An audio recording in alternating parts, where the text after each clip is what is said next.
क्या आप भी ऐसा महसूस करते हैं कि जितनी मेहनत करें उतना ही सब बेकार जाता है?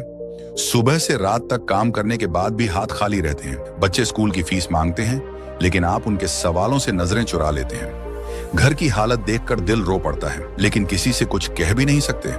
आप हर दिन सोचते हैं, क्या मैं ही नसीब का मारा हूं? क्यों मेरी जिंदगी में सब कुछ उल्टा ही होता है? दूसरों को खुशहाल देखकर मन में यही सवाल आता है, क्या कभी मेरी भी जिंदगी बदलेगी? लेकिन क्या गरीबी सिर्फ किस्मत का खेल है, या इसके पीछे कुछ ऐसे कारण हैं जिन्हें हम समझ नहीं पाते? आज की कहानी एक ऐसे व्यक्ति की है जिसने अपनी गरीबी के असली कारणों को पहचाना और अपनी जिंदगी बदल दी। अगर आप भी अपनी किस्मत बदलना चाहते हैं तो यह कहानी आपके लिए है। नमस्कार मित्रों, स्वागत है आप लोगों का आपके अपने चैनल ब्लेसिंग बुद्धा पर। अगर आप लोगों को ये कहानी अच्छी लगे तो चैनल को सब्सक्राइब कर लेना, ताकि ऐसी ही ज्ञान से भरी कहानियां आप तक पहुंचती रहें। तो चलिए शुरू करते हैं यह कहानी। गांव के किनारे एक टूटी फूटी झोपड़ी में रामू नाम का व्यक्ति रहता था। उसकी स्थिति इतनी खराब थी कि वह ठीक से 2 वक्त की रोटी भी जुटा नहीं पाता था। घर में फटे हुए कपड़े, दीवारों पर दरारें और छत से टपकता पानी उसकी गरीबी की गवाही देते थे। दिन भर मेहनत करने के बाद भी रामू के हाथ खाली रहते। उसका चेहरा हमेशा मायूस और थका हारा रहता। रामू की पत्नी और बच्चे अक्सर भूखे पेट सो जाते थे। एक दिन उसकी पत्नी ने कहा, कब तक हम इस तरह जिएंगे? हमारे बच्चों का भविष्य क्या होगा? ये बातें रामू के दिल को चीर गईं। एक दिन रामू ने 2 राहगीरों की बात सुनी। पहला बोला, पास के गांव में एक बाबा आए हैं जो हर समस्या का हल देते हैं। दूसरा बोला, लोग कहते हैं उन्होंने कई लोगों की गरीबी दूर की है। ये सुनकर रामू ने सोचा, शायद वही मेरी उम्मीद है। अगले दिन रामू बाबा के पास पहुंचा और अपनी गरीबी की समस्या बताई।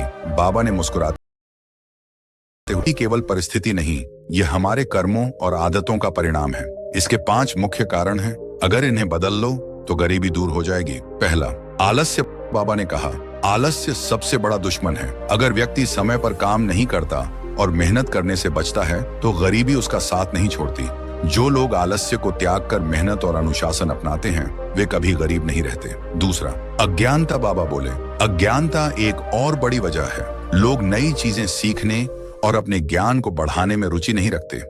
जब तक तुम अपने दिमाग को विकसित नहीं करोगे तुम प्रगति नहीं कर सकते। तीसरा, अनुशासन की कमी। बाबा ने समझाया, अनुशासनहीन व्यक्ति अपने जीवन में लक्ष्य को प्राप्त नहीं कर सकता। वह समय बर्बाद करता है, पैसे बचाने में असफल रहता है और कोई योजना नहीं बनाता। अनुशासन से ही सफलता का मार्ग प्रशस्त होता है। चौथा, गलत संगति। बाबा ने कहा, गलत संगति व्यक्ति को बर्बाद कर देती है।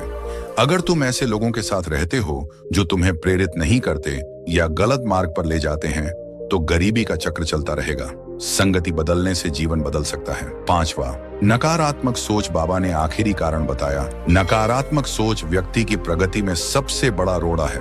जो अपनी किस्मत को कोसता रहता है और अपनी ताकत को नहीं पहचानता वह कभी आगे नहीं बढ़ पाता। रामू ने बाबा की बातों को मानते हुए अपने जीवन में बदलाव किया। उसने सारी बुरी आदतों को छोड़कर मेहनत शुरू की। धीरे धीरे उसकी हालत सुधरने लगी।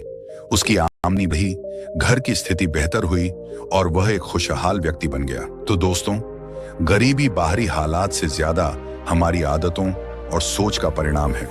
इन 5 कारणों को समझकर बदला जाए तो गरीबी से छुटकारा पाया जा वीडियो सकता है। कैसा लगा हमें कमेंट करके जरूर बताएं। अपना फीडबैक जरूर दें। आपको अच्छा लगा हो तब भी, ना लगा हो तब भी। अगर आपको अच्छा लगा हो तो चैनल को सब्सक्राइब, वीडियो को लाइक जरूर करके जाना। धन्यवाद साथियों।